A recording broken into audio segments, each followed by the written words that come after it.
Magandang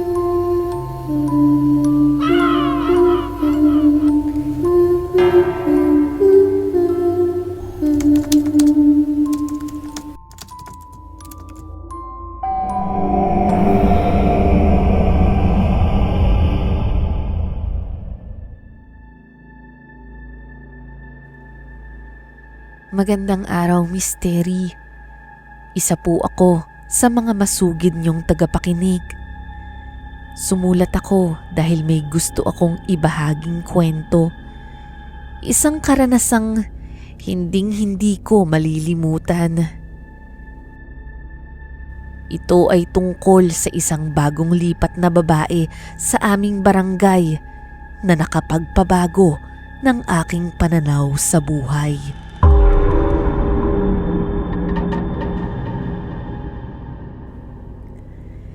Bago po ang lahat, ipapakilala ko po muna ang aking sarili. Itago niyo na lamang po ako sa pangalang Danica. Isa po akong simpleng empleyado na nakatira sa isa ding simpleng barangay sa Quezon City. Isang araw sa aming lugar ay mayroong lumipat na isang babae na nasa edad na pakiwari ko ay nasa 20 pataas. Wala siyang kasamang asawa o pamilya.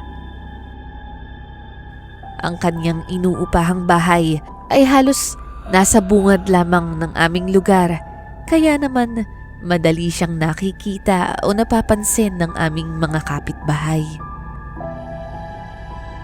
Agad siyang naging usap-usapan sa aming lugar dahil napakaganda ng muka at hubog ng katawan niya. Para bang biglang nagkaroon ng artista ang aming payak na barangay. Maliit lamang ang lugar namin. Halos magkakakilala ang lahat at ang turingan namin ay parang magkakamag-anak na. Kaya't ang pagdating ng ganitong kagandang babae ay tila isang pambihirang pangyayari na sadyang pagpepiestahan talaga. Agad siyang naging sentro ng atensyon, lalo na ng mga kalalakihan, at naging mainit na paksa sa tsismisan ng mga kababaihan. Sa tuwing lalabas ako upang bumili sa tindahan o kaya naman maglakad-lakad, madalas misteri, siya po ang naririnig kong topic ng mga kapitbahay. Tahimik na tao lang ako, misteri. Hindi naman talaga ako mahilig makisali sa ganitong mga kwentuhan. Pero sa sobrang lakas ng bulong-bulungan, hindi ko rin mapigilang mag-usyoso. Gaano ba talaga kaganda ang babaeng ito? Para tuloy lalong tumindi yung kuryosidad ko. Ilang araw na nga ang lumipas pero hindi ko pa rin siya nakikita. At hanggang ngayon, siya pa rin ang bukang bibig ng aking mga kapitbahay. Pero sa biglaang pagkakataon isang hapon, habang ako'y naglalakad pa uwi galing trabaho, nakasalubong ko ang isang bagong muka. Misteri, alam na alam ko agad nung unang pagtingin ko lang sa kanya na siya na ang tinutukoy nila. Talagang malaanghel ang kanyang muka at kahit simpleng t-shirt at jogging pants lang ang suot, kitang-kita ang ganda ng hubog ng kanyang katawan. Maya-maya pa ay nagkalapit kami at mas nakita ko ang pinong-pino niyang balat na napakakinis naman talaga. Bagamat ako'y kapwa babae, hindi ko napigilang humanga at tila ba na starstruck ako sa nakita ko. Totoo nga ang balita, ang ganda niya, napakaganda. Bigla akong parang nahimasmasan matapos niya akong malampasan. Saka ko lang napansin ang tila baga mahabang pila ng lalaki sa likod niya. Hindi naman nakapagtataka, Misteri. Baka kung naging lalaki ako, isa na rin ako sa mga nakasunod sa kanya. Hindi ko napigilan na palingon ulit ako at doon ko napagtanto na nagja-jogging pala siya dun sa lugar namin. At dahil doon, nakijogging na rin sa kanya yung mga lalaking nakasunod. Habang papalayo sila, iniisip ko na mukhang sanay na yung babae na maraming nagkakandara pa sa kanya. Isang araw, naglalakad ako patungo sa gym sa kanto namin. Nakagawian ko na kasi na mag-exercise minsan sa isang linggo para mabawi ko naman yung araw-araw na pag-upo ko sa harap ng computer. Habang naglalakad ako, narinig kong may humahabol sa likod ko. Taray, bagong sapatos natin ah. Oy, Brent. Oo, kakabili ko lang last week. Sumuko na yung dati kong gamit eh. Ay nako, ayokong magpatalbog sa'yo. Next week, bibili na rin ako. Inggitera ka talaga. Si Brent po, Misteri. Kababata ko sa aming lugar. Bata pa lang, malambot na talaga to at nagladlad na nga nung siya ay high school pa. Kasabay ko siyang nagwo-workout sa gym sa kanto malapit sa lugar namin, kaya sinisipag rin ako. Habang papalapit kami sa gym, biglang bumuntong hininga si Brent at ngumiti ng may kalokohan. Uy girl, alam mo ba, may bago sa gym natin. Grabe, Danica. Sobrang ganda niya. Talaga ba? Anong bago? Madami namang magaganda doon ah. Iba to bes, model levels. Saka ang katawan, parang fitness influencer. Ang daming boys doon, halos magunahan nga na mag-spot sa kanya, ano? Ala, sino ba yan? Nakakaintriga naman. Pero Misteri, sa isip-isip ko, mukhang nahulaan ko na kung sino yung tinutukoy niya. Huli ka na sa balita, sa ka ba nakatira sa Lungga? May bago tayong kapitbahay. Doon siya nakatira sa apartment ni Madam Guada. Hillary daw ang pangalan. Nakita ko nga siya na nagbubuhat nung isang araw. Alam mo ba yung vibes na parang hindi tumatapak sa lupa sa sobrang pagka-Diyosa? Ganoon siya. Sobrang poise habang nag-exercise. Tapos yung mga lalaki, grabe, parang mga asong hinihintay na mapansin. Talaga ba? Baka siya yung nakasalubong ko nung isang araw. Kung maganda yung nakita mo at kaakit-akit, malamang siya yun. At ito pa ang chismis, yung mga babae sa gym, ay nako, ayaw magpatalbog. Ayun, panay takbo sa treadmill kahit hulas na. Pero mga pa-sexy ang suot, nagpapapansin siguro. Napatawa na lang ako sa kwento nito. Pero dahil nga sa nakita ko na yung babae na Hillary pala ang pangalan, hindi na ako nagulat pa. Totoo nga na hindi talaga siya basta-basta. At kahit saan pa siya pumunta, magiging kapansin-pansin talaga yung presensya niya.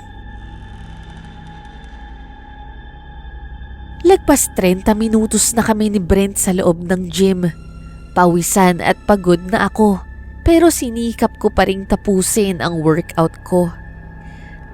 Maya-maya pa, meron akong narinig na para bang nagkakagulo sa gilid. Ang nakasalubong ko nung nakaraang araw, si Hillary ay kakarating lang, ang bagong kinababaliwan ng mga tao sa aming barangay. Kitang-kita ko sa loob ng gym kung paano siya titigan ng halos lahat at yung mga ibang lalaki nag-uunahan na makipag-usap pa sa kanya.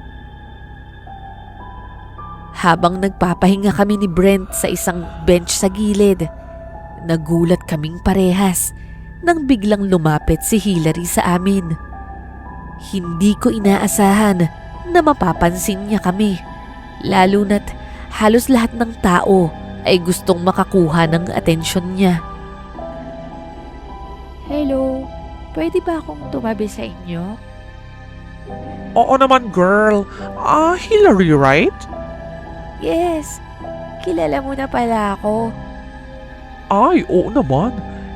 Madalas kong marinig yung pangalan mo dito sa mga nag-gym. By the way, I'm Brent and this is my friend Danica. Hi Brent and Danica, nice to meet you.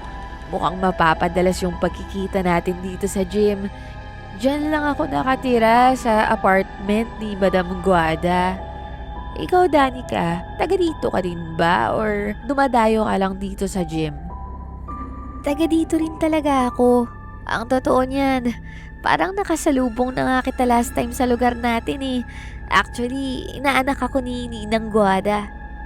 Talaga? Mabuti naman at nagkaroon na rin ako ng kakilala dito sa lugar. I mean, may mga nakilala naman ako. Pero puro lalaki kasi eh. Okay din naman na makamit ng kapwa babae. Ay? Kapwa babae ba kamo? Aba, gusto na kita agad. Close na tayo dahil dyan sa sinabi mo. Pero teka, nakilala mo ba yung mga lalaking yan? O sadyang nagpakilala lang sila sa'yo? Napangiti lamang si Hillary sa komento ni Brent. Totoo naman kasi misteri. Halos lahat ng mata sa gym ay nakasunod sa kanya. At lahat ng mga lalaki ay nagpakilala lang sa kanya. Kahit na siya, wala namang paki sa mga to. Ngayon nga nakasama namin siya. Ramdam ko rin yung mga tingin ng ibang tao na para bang napapansin na rin kami dahil sa kanya. Habang nag-uusap kami, nakita ko kung gaano siya kaayos kahit simpleng damit lang yung suot niya. Isang blank tank top at cycling shorts na bagay sa kanya. Terno pa yung suot niyang sapatos na mukhang mamahalin. May dala rin siyang tumbler na destro at panay ang lagok niya rito habang nagkukwentuhan kami. Mabait at malumanay siyang kausap. Kahit ramdam mong sanay siyang mapansin, hindi siya mayabang. Habang tumatagal ang kwentuhan, napapansin kong parang gumagaan na yung loob namin sa kanya. Pagkatapos ng workout namin, kanya-kanya na kaming uwi sa bahay. Bago kami maghiwa-hiwalay, nagsabi pa si Hillary, "Uy, sana sa susunod, ganitong oras ulit tayo magkita ha. Mas masaya kasi kapag may kakwentuhan." At sumang-ayon naman kami ni Brent, lalo na dahil mukhang mabait talaga si Hillary.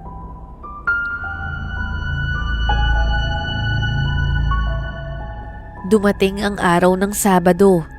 Papalabas na ako ng bahay para magpunta ulit sa gym nang biglang lumapit ang pinsan kong si Kiko. Ate Danica, sa gym ka pupunta? Oo, bakit? Mukhang naka-gym attire ka. Magji-gym ka rin? Oo ate, mula ngayon, lagi na akong mag-workout eh. Si Kiko Misteri, ang pinsan ko sa side ni Mama. 4 na taon ang tanda ko sa kanya. Malapit kami sa isa't isa, kaya hindi na bago ang ganito naming usapan. Pero bahagya akong nagulat na biglang naging interesado siya sa gym. Karaniwan kasi, basketball at computer games yung inaatupag niya kasama yung kanyang barkada. Sa isip-isip ko, aba, may bagong trip na naman to. Magkasabay kaming naglakad papunta sa gym. Pagdating namin, napansin kong wala pa si Brent.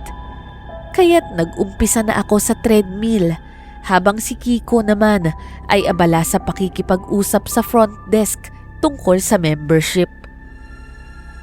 Habang tumatakbo ako, hindi ko maiwasang mapansin si Kiko na panay ang silip sa pintuan ng gym. Hoy Kiko, ano bang hinahanap mo dyan? Hindi ka mapakali ah. Wala ate. May inaabangan lang ako. Baka kasi may iba pang dumating. Natawa na lang ako. Iniisip ko, baka may barkada siyang kasama niya na susunod rin dito.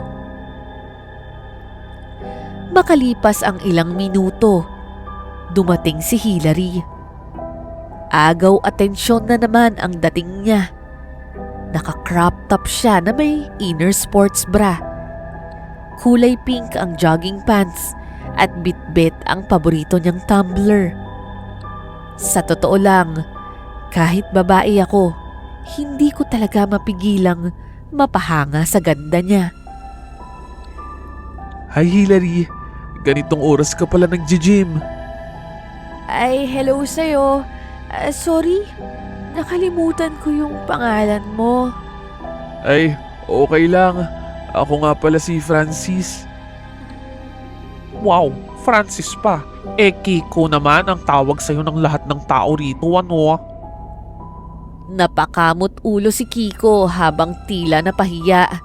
Bigla kasing sumingit sa usapan si Brent at binuking siya. Noon ko lang din napagtanto. Kaya pala biglang sumabak si Kiko sa gym ay dahil pala kay Hillary. Oo nga Hillary, Kiko na lang yung itawag mo dito sa pinsan ko. Ate Danica naman, Francis naman talaga yung tunay kong pangalan eh. Nice to meet you, Francis. Pero alam mo, mas cute nga yung Kiko na lang yung itawag ko sa'yo. Para hindi naman ako masyadong others. Kung sila pala lahat, Kiko yung tawag sa'yo. Tsaka, magpinsan pala kayo nitong si Danica. Di dapat, ate na rin yung itawag mo sa akin. Ha? Bakit naman kita tatawaging ate? Baka nga mas matanda pa ako sa iyo eh. Oo nga Hillary, bakit? Ilang taon ka na ba? Okay lang bang malaman? Oo naman, hindi ko naman itinatago yung edad ko. 37 na ako. Mystery, nanlaki ang mga mata naming lahat sa narinig. Hindi namin akalain na 37 na pala si Hillary.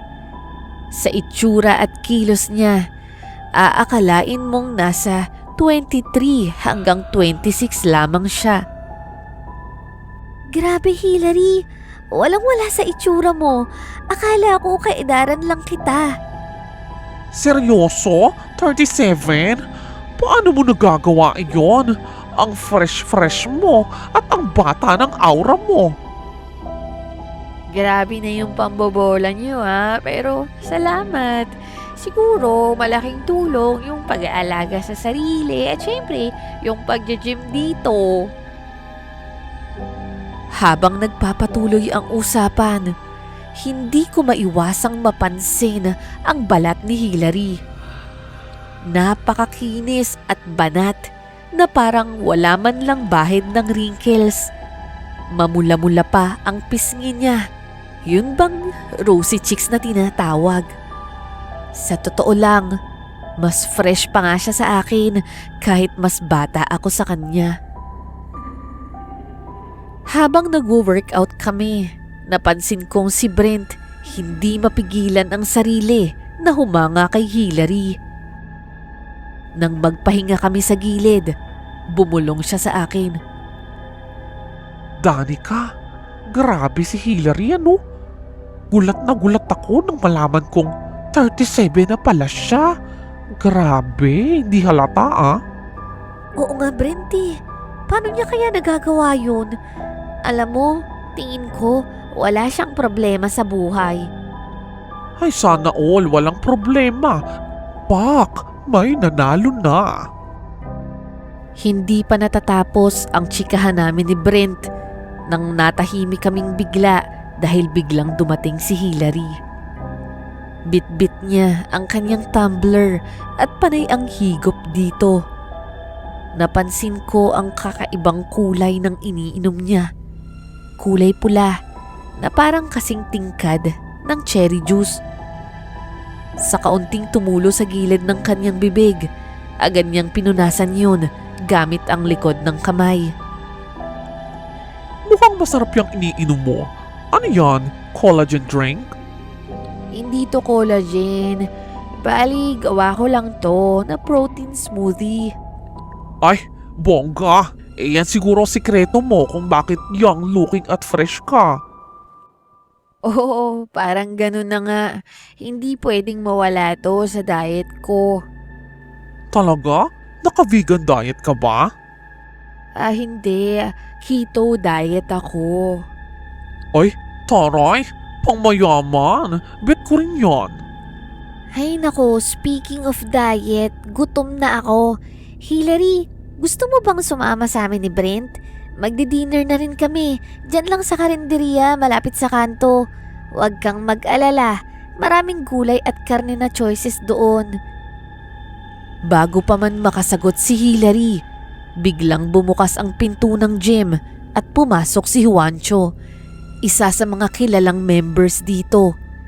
Matangkad, maayos manamit at may reputasyon bilang chick magnet sa lugar. Tara na, Hillary. Ay, Danica, pasensya na. May lakad kasi kami ni Juancho. Next time na lang siguro. Ganun ba? Sige, ingat kayo Napatingin ako kay Brent nang maglakad palayo sina Juancho at Hillary.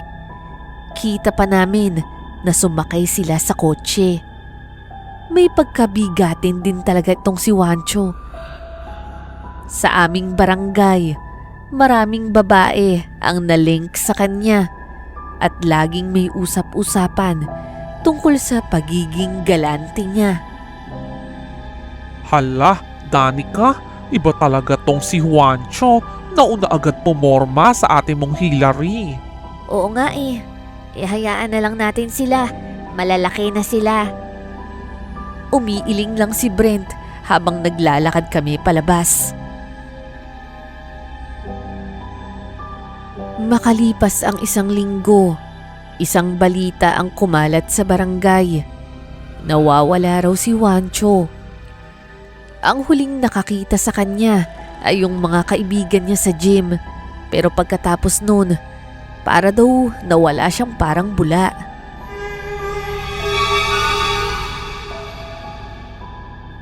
Habang nakaupo ako sa terrace ng bahay, may narinig akong usapan ng mga kapitbahay namin. Narinig mo na ba? Si Juancho hindi pa sumusulpot hanggang ngayon. Oo nga sabi ng nanay niya, hindi raw to umuwi nung gabing sinabing may pupuntahan lang siya. Ang sabi naman ng iba, lumipat daw ng tirahan. May malaking utang daw kaya nagtatago. Aba, baka nga. Para kasing nakapagtataka na ang dami-daming pera nun. Simpleng trabaho lang naman ang maeron siya, hindi ba? Agad kong naalala ang huling engkwentro ko kay Juancho. Yun ay yung may lakad silang dalawa ni Hillary. Sa isip-isip ko, lokong lalaking yun. Mukhang nakaisa pa dito sa bago naming kapitbahay bago siya tumakas doon sa kanyang atraso. Noong hapong din yun, nagkaroon ng water interruption. Mula sa bintana ng aking kwarto, tanaw ko ang mga kapitbahay na nagkakagulo. Kanya-kanyang bitbit ng balde at galon papunta sa poso malapit sa basketball court. Ilang oras na ring walang tubig kaya't damang-dama ang abala sa bawat bahay. Habang nag-aayos rin naman ako, napansin kong nasa labas si Hillary.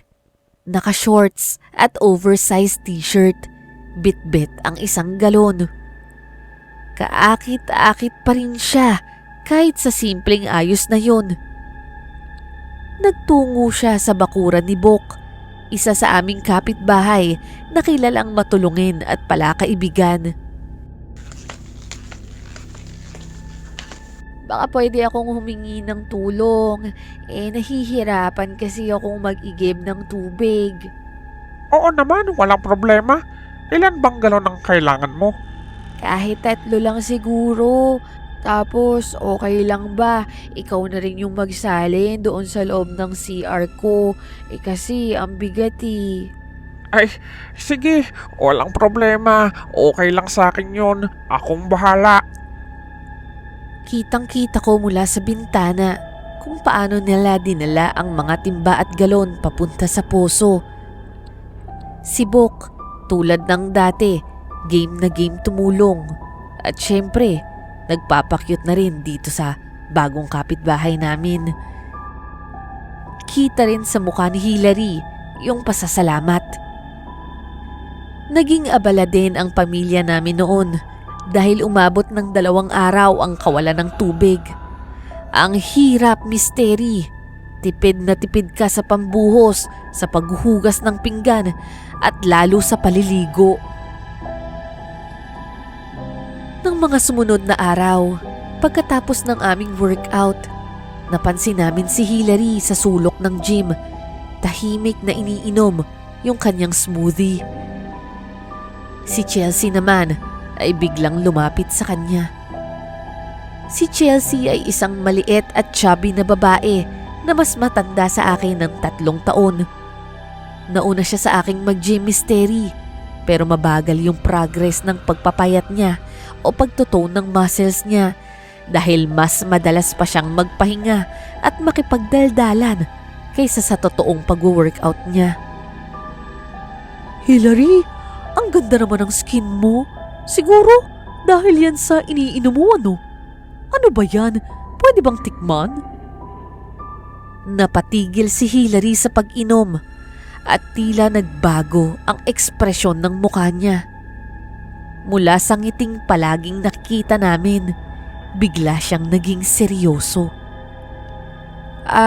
Hindi pwede. Para lang to sa akin eh. Part to ng diet plan ko. Sige na, kahit konti lang. Tikim lang naman eh. Baka pwede kong ma-recreate sa bahay.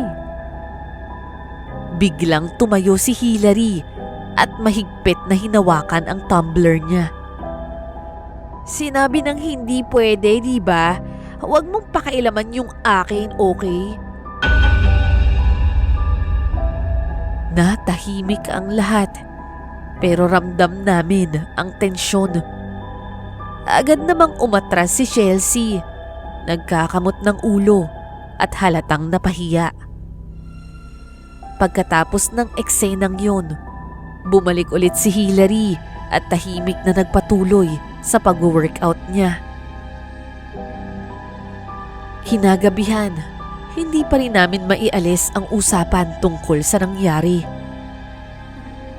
Grabe ano, nakita mo ba yun? Parang nag-iba bigla itong si Hillary nung kausap siya ni Chelsea. Parang biglang ang tapang niya. Oo nga eh, hindi ko akalain na ganun siya ka-sensitive doon sa iniinom niya. Para bang napaka-importante sa kanya nun. Pero Danica girl, may bago kong chismis. Alam mo ba si Bok, naglayas daw. Bakit naman? Ngayon ko lang nalaman yan. Nabanggit lang yun ng mama ko. Ilang araw na raw siyang hindi umuuwi. Parang ang daming hindi sumusulpot ngayon. Kasi alam mo ba, ang weird. Hindi mo ba napansin? Yung mga ibang lalaki sa gym, yung mga regulars, hindi na din nagpapakita. Talaga? Baka naman busy lang sila. Alam mo na, holiday season, baka umuwi sa probinsya. Pwede. Pero parang nakakabahala naman. Parang sunod-sunod. Diba, isa si Juancho doon. Wala pa rin daw hanggang ngayon. Sa kalagitnaan ng usapan namin, lumapit ang isa pa naming kababata, si Carlo. Bitbit ang isang bote ng soft drinks. Uy, ang saya ng kwentuhan niyo ah. Hindi niyo ba ako na-miss? Oh, nandiyan ka na pala, Carlo. Akala ko iniwan mo na kami dito eh. Ang tagal mong nawala ah. Ang daming ginawa sa probinsya. Mga 3 buwan din ako doon, grabe. Kauuwi ko lang kahapon. Alam mo, mukhang hiyang ka doon. Parang mas tumaba ka eh. Talagang yun agad ang unang napansin ah. Pero yun nga eh, alam mo naman si nanay, pag nandun ako, parang araw-araw piyesta. At saka, namiss ko din yung mga luto niya eh. Kaya eto, lumobo. Nagtawanan kaming tatlo, habang si Carlo naman ay panay ang hagod sa tiyan niya, na tila nga talagang lumaki. Habang nagkukulitan kami, napansin namin si Hilary na naglalakad sa tapat ng sari-sari store. Bit-bit niya ang kanyang paboritong tumbler habang bumibili. Hi, Hillary girl! Tumingin lang si Hilary at nginitian kami. Alam mo Brent, kung di lang kita kilala, iisipin ko isa ka sa nagkakagusto kay Hilary. Lagi mo kasing pinapansin eh. Ay, excuse me, hindi kami talo no? Sadyang friendly princess lang talaga ako. Natigil kami sa pagtatawanan nang biglang napansin namin na naging seryoso ang mukha ni Carlo. Bakit andito yung babae na yan? Kailan pa yan tumira dito? Oh, bakit naman? Kilala mo ba siya? Tumira yan sa probinsya namin. Mula nang dumating daw yan sa amin, maraming malalapit sa kanya ang nawala at hindi na bumalik. Mga kalalakihan karamihan. Ano? Totoo ba yan? Baka naman kamukha niya lang. At saka ano yung ginagawa niya sa mga lalaking yun? Hindi ko rin alam.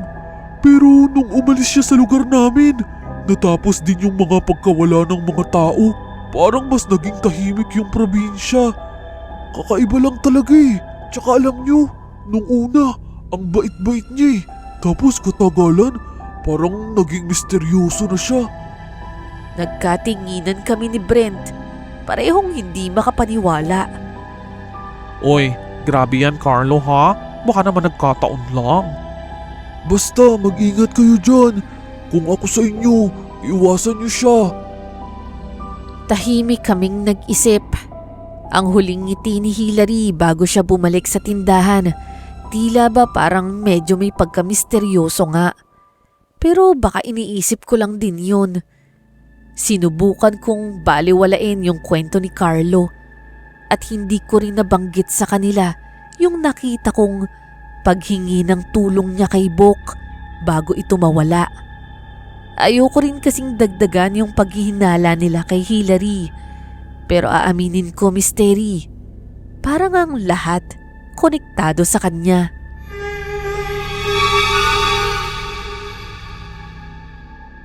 Isang maaliwalas na hapon ng Sabado, nakaupo kami ni Brent sa labas ng kanilang bahay.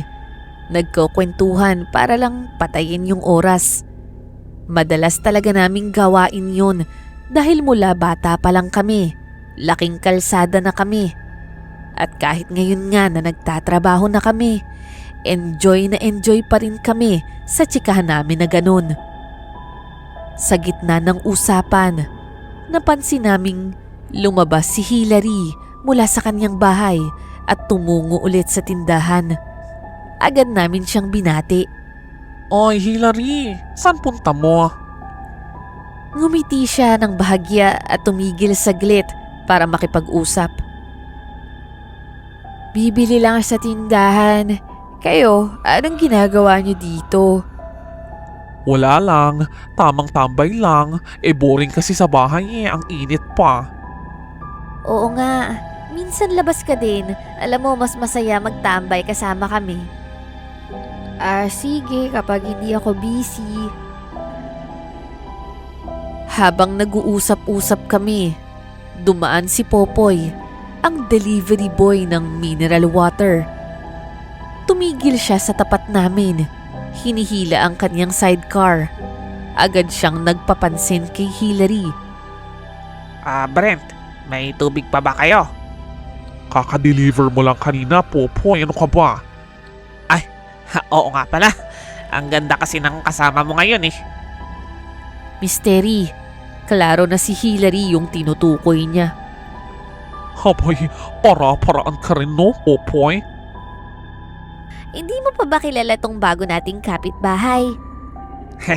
Hindi pa nga eh. Pakilala niyo naman ako. Teka, ako ba yung pinag-uusapan nyo? Thank you ah. Popoy, di ba? Nagde-deliver ka ba ng tubig? Baka naman pwedeng pasabay rin yung sa akin. Pero kahit mamaya ng gabi. Sure. No problem, Miss Beautiful. Ganon? Sa kanya, Miss Beautiful, pero sa amin, pangalan lang? Ay, hindi naman. Siyempre, lahat kayo magaganda. Ikaw talaga, Brent?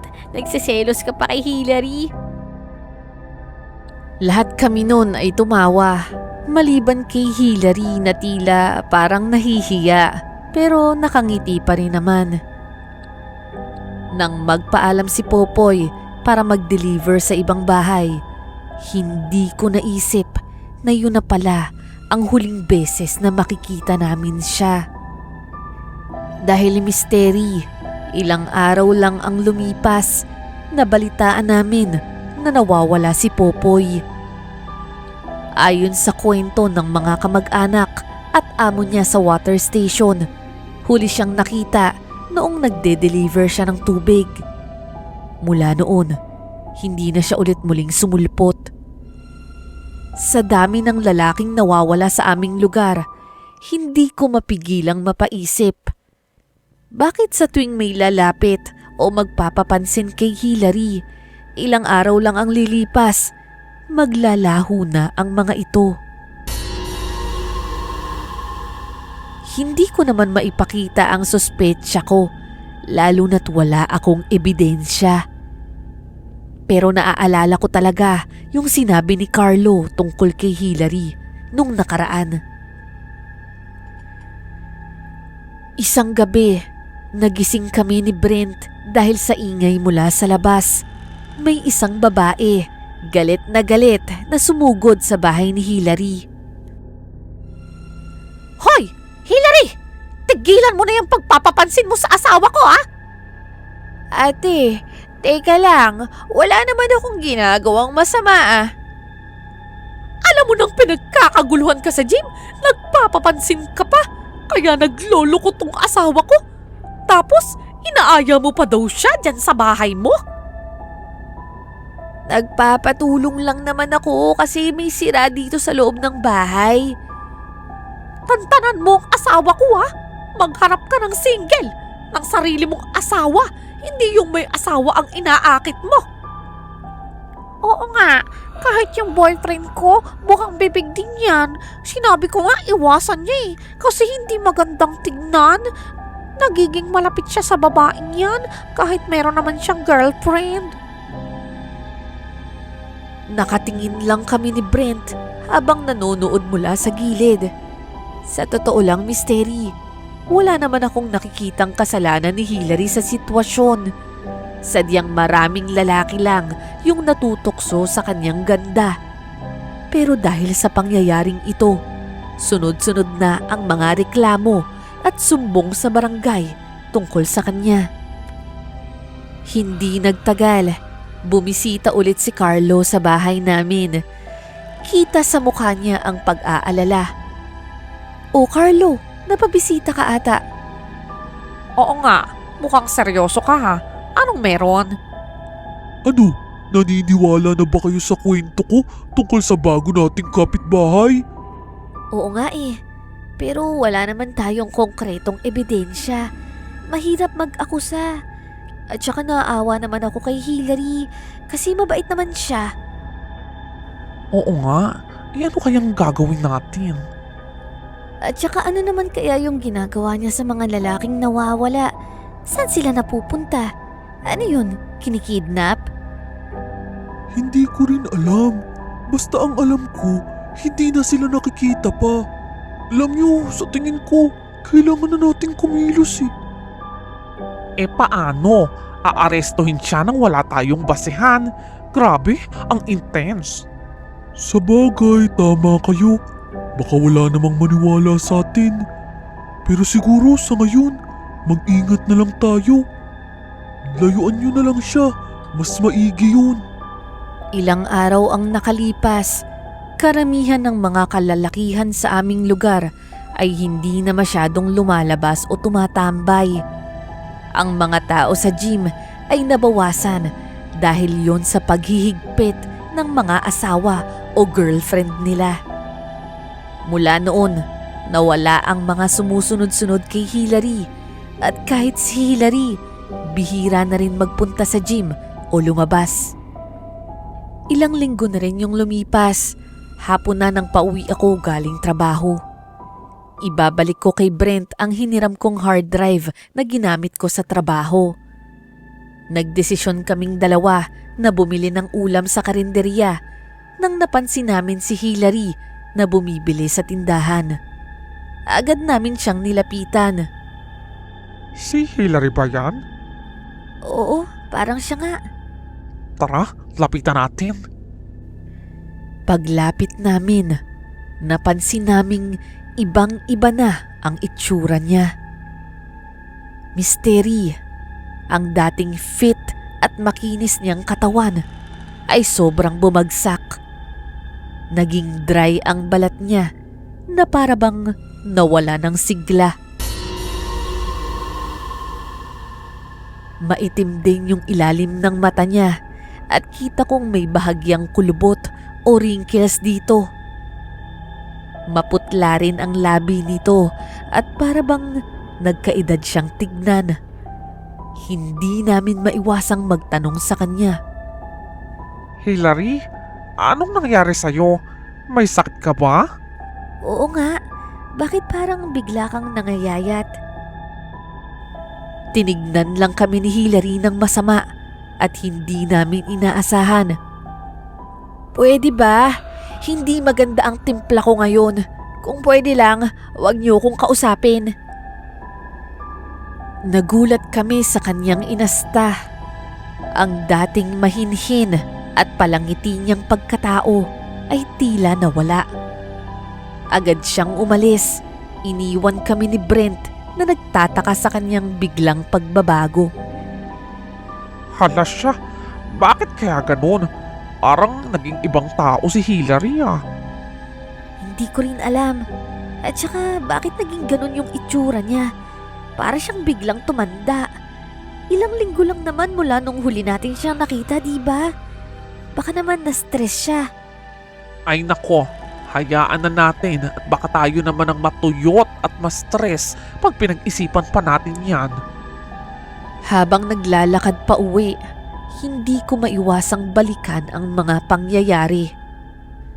Noong araw na yun, mas lalong lumalim ang kutob ko tungkol kay Hillary. Hindi ko rin maipaliwanag kung bakit, pero parang may kakaiba talaga sa kanya. Naalala ko yung sinabi ni Carlo tungkol sa babae sa probinsya nila. Ayokong maghinala ng masama sa tao, pero parang tumindi yung kaba ko, lalo na nung naalala ko yung binanggit ni Carlo na sa una, ang bait-bait daw niya, tapos sa huli, naging misteryoso siya. Nang makawi ako sa bahay, ay kumain ako ng hapunan. Maya-maya, biglang kumatok si Kiko sa pintuan. Ate Danica, may nasabi ba sa'yo si Ate Hillary na magpa-party siya? Inimbitahan niya kasi ako dun sa bahay niya eh. Ha? Party? Wala siyang nababanggit sa akin, okay Brent? Oo daw eh. At saka sabi niya, exclusive lang daw para sa mga ka-close niya. Masarap daw yung handa niya eh. Kaya tinanong kita kung makakasama ka rin. Wala siya talagang sinasabi sa akin. Pero Kiko, pupunta ka ba? Oo naman, ngayong gabi na daw yun eh. Kaya mag-aayos na nga ako. Kung hindi ka sasama, ako na lang. Hindi ako nakakibo. Gusto ko sanang pigilan si Kiko. Pero ano naman ang idadahilan ko?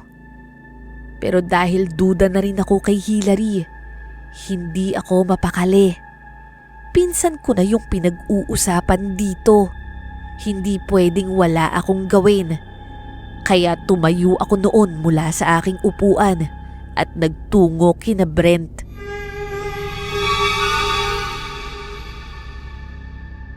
Ano? Nahihibang ka ba, Danica? Paano kung mahuli tayo? Baka tayo pa ang makulong, ano? Sagot ni Brent habang gulat na gulat dahil sa planong sinabi ko sa kanya. Ang sabi ko kasi na sumunod kami sa bahay ni Hillary ng patago. Papasok kami para silipin lamang kung ligtas ba si Kiko. Gusto ko lang namang makasiguro na okay ang pinsan ko. Yun lang. Kung sakali mang may gawin talagang masama si Hillary, pwede kaming gumawa ng paraan at humingi ng tulong. Sige, kung ayaw mo kong samahan, di ako na lang. Kailangan ko lang talagang masiguro yung kaligtasan ng pinsan ko para malaman ko rin yung totoo tungkol kay Hillary. Hay nako, ano pa nga bang magagawa ko? Hindi syempre, sasamahan na rin kita. Matitiis ko bang mag-isa ka doon? Kaloka ka talaga. At ayun nga, Misteri. Agad kaming pumunta ni Brent sa bahay ni Hillary. Tahimik ang paligid at tila walang ibang tao maliban sa kanila. Sa gilid ng bahay, nakita namin ang bukas na sliding window. Danica, sigurado ka ba dito? Parang delikado to. Brent, kailangan kong malaman eh. Hindi ako mapakali. Lalo na't si Kiko yung kasama niya. Sumilip kami sa loob at dahan-dahang pumasok sa sliding window. Sa sala, agad naming napansin ang mga gamit na hindi dapat naroon. Nakita namin ang tsinelas ni Bok, shades ni Juancho at iba pang bagay na naaalala naming pag-aari ng mga taong nawawala. Danica, ano to? Paano napunta rito ang mga gamit nila? Hindi ko alam, Brent. Pero sigurado akong may kinalaman nga to sa pagkawala nila. Habang iniinspeksyon namin ang mga gamit, nakarinig kami ng mga yabag pababa ng hagdan. Agad kaming nagtago sa likod ng sofa. Nakita namin si Hillary, bit-bit ang isang bote. Pumasok siya sa isang kwarto. Ngunit hindi niya tuluyang naisara ang pinto, kaya sumilip kami. Sa loob ng kwarto, nakita naming naghubad si Hillary. Nagpahid siya ng isang madulas at malagkit na langis sa katawan. Sa bawat hagod niya, unti-unting nagbago ang itsura niya. Ang dating maputi at makinis niyang balat ay naging maitim, magaspang at mabalahibo. Ang mukha niya ay naging mas mahaba at ang kanyang mga mata ay para bang nag-aapoy sa sobrang pula. Brent, anong nangyayari sa kanya? Abay ewan, pero ang alam ko lang, hindi na tao yan. Agad kong naalala si Kiko, kaya dali-dali kong inaya si Brent para hanapin to. Dahan-dahan kaming umakyat sa itaas at pilit hinahanap ang pinsan ko. Sa isang kwarto, nakita namin siyang nakahiga sa kama, tila tulog na tulog. Kiko, gising! Mukhang pinainom siya ng pampatulog. Dahil sa pilit naming binabangon at ginigising si Kiko, hindi napansin ni Brent na natumba ang isang pitsyel na nasa side table katabi ng kama. Ang malakas na kalabog nito ang bumasag sa katahimikan ng gabi. Misteri, parang tumigil ang oras dahil alam namin narinig yon sa ibaba. Ilang saglit nga lang, nakarinig na kami ng mabibigat na yabag ni Hilary na paakyat sa hagdan. Napatigil kami. Para kaming mga manikang nawala ng baterya, hindi makagalaw sa takot. Hawak-hawak ko si Kiko, mahina at nanlalata pa rin, habang si Brent naman ay nakatingin sa pinto. Alam naming anumang oras, papasok si Hilary. Ang masaklap, wala kaming malinaw na plano kung ano ang susunod na gagawin. Hanggang sa biglang bumukas ang pinto. Si Hilary. Pero hindi ang Hilary na kilala namin. Iba na ang anyo niya. Isang nilalang na hindi ko kailanman inakalang totoo. Ang dating batang-bata at magandang babae. Ngayoy isa ng halimaw. Ang kutis niyang dating makinis at maputi. Ngayon misteri, kulubot, maitim at magaspang. Ang kanyang katawan ay natakpan ng malalago at makakapal na balahibo. At ang kanyang muka ay punong-puno ng nakakatakot na detalye. Matatalas na pangil at mapupulang mata na parang naghahanap ng susunod na biktima. Anong ginagawa niyo rito? Gusto niyo bang gawin ko rin kayong smoothie tulad ng mga kapitbahay niyo? Ang tono ng kanyang boses ay puno ng pananakot at pang-iinis. Walang iya ka! Ikaw nga ang dahilan sa pagkawala nila! Anong ginawa mo sa kanila? Kasasabi ko lang, di ba? Giniling ko na sila. Ginawa ko silang smoothie para sa aking pagiging bata. Kung ako sa inyo, magdasal na kayo dahil kayo na ang susunod na ilalagay ko sa blender ko. Bigla siyang sumugod. Ang bilis ng kanyang kilos.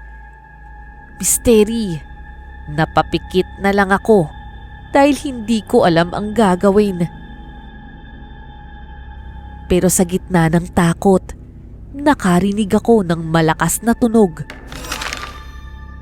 Nang mapadilat ako, nakita ko si Brent. Hawak ang lampshade na binasag niya sa ulo ni Hilary. Napayuko ito sa sakit. At bigla pa itong sinipa ni Brent, dahilan upang matumba at mapahiga ito sa sahig. Bilis! Danica! Kiko! Lumabas na tayo! Hindi na kami nag-aksaya pa ng oras. Agad kaming tumakbo palabas ng pinto. Kita ko ang pilit na pagsikad ni Kiko kahit halatang hirap na siya sa pagtakbo.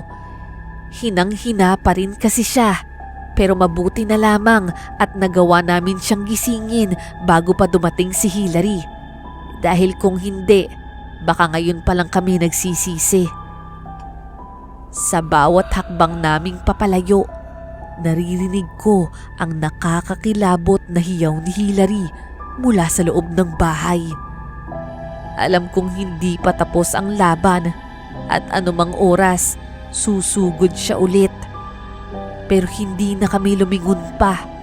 Ang mahalaga, makalayo kami sa halimaw na yon kahit anong mangyari. Danica! Brent! Halika kayo sa bahay ko! Bilisan niyo! Hindi na kami nag-isip pa. Agad kaming pumasok sa bahay ni Carlo na agad namang inilak ang pinto. Alam ko na ang tungkol kay Hilary. Aswang siya. At tumawag nga ako sa tiyo ko. Napagtanto nila na aswang daw ang may kagagawan ng mga nawawalang tao. At si Hilary nga yun. Agad niyang kinuha ang mga gamit niya.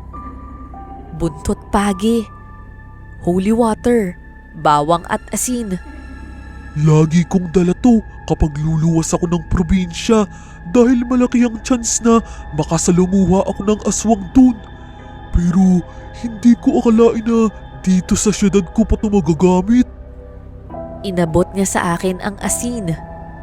Kinuha naman ni Brent ang holy water. Si Kiko naman ang nagsabit ng bawang at kumuha rin ng asin. Si Carlo ang humawak ng buntot pagi. Habang nasa loob kami, narinig namin ang halimaw na si Hillary sa labas. Pilit binubuksan ang pinto. Pamaya-maya ang ingay misteri. Para bang hinuhuli niya kami. Mag-iingay at kakalabog ang pinto. Maya-maya naman ay tatahimik. Hindi ko maipaliwanag kung gaano kalamig ang kamay ko noon sa sobrang takot. Maya-maya, biglang nabasag ang isang bintana at biglang sumilip si Hillary. Akma na itong papasok at desididong aatake sa amin. Danica, Carlo, ngayon na! Para bang isang leader ng sundalo yung sigaw na yun ni Brent. Kami naman ay sumunod sa signal niya. Binuhusan ko siya ng asin, habang si Carlo naman ay inatake siya ng buntot pagi. Ito ang dapat sa'yo, bruha ka!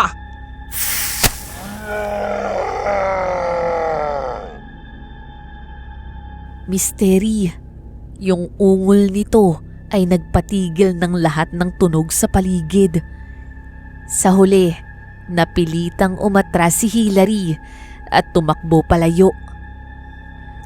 Ang bawat hakbang niya pabalik ay halatang puno ng sakit.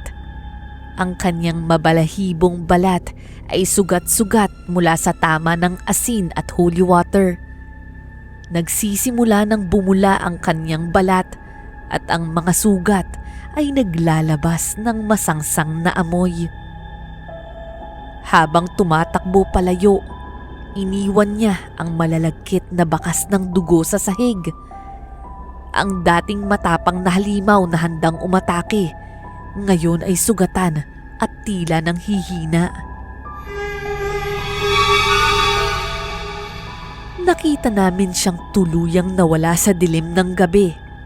At simula nga noong gabing yun, si Hillary ay hindi na muling bumalik.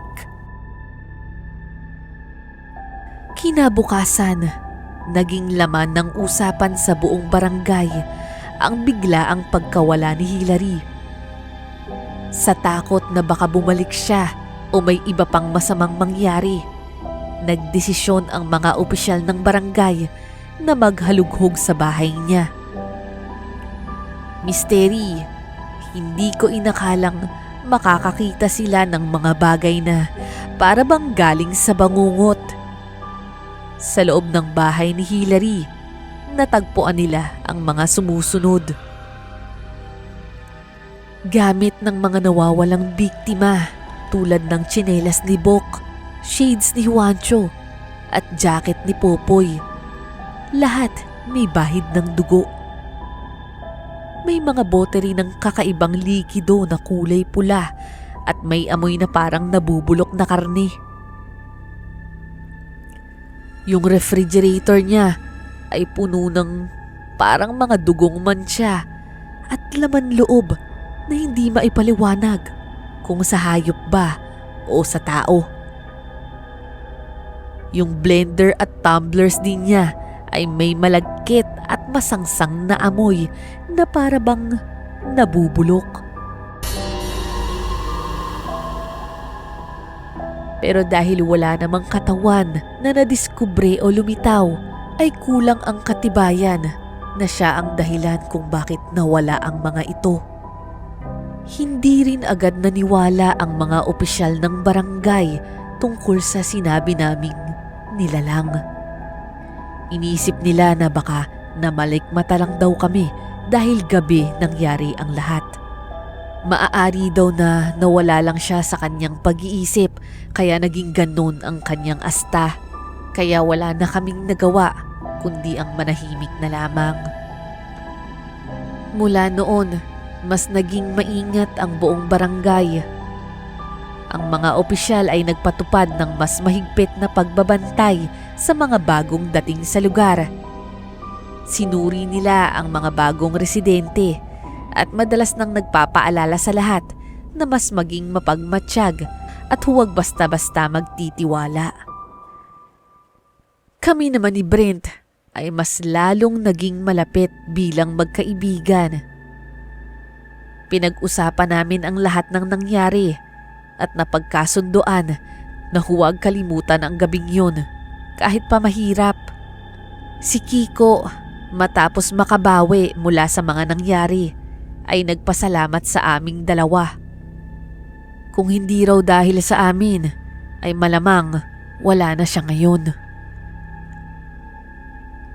Sa bawat gabi, habang tinitingnan ko ang aming tahimik na barangay mula sa aking bintana, palagi kong iniisip na kahit mawala si Hillary, ang takot na dulot niya ay mananatili sa amin.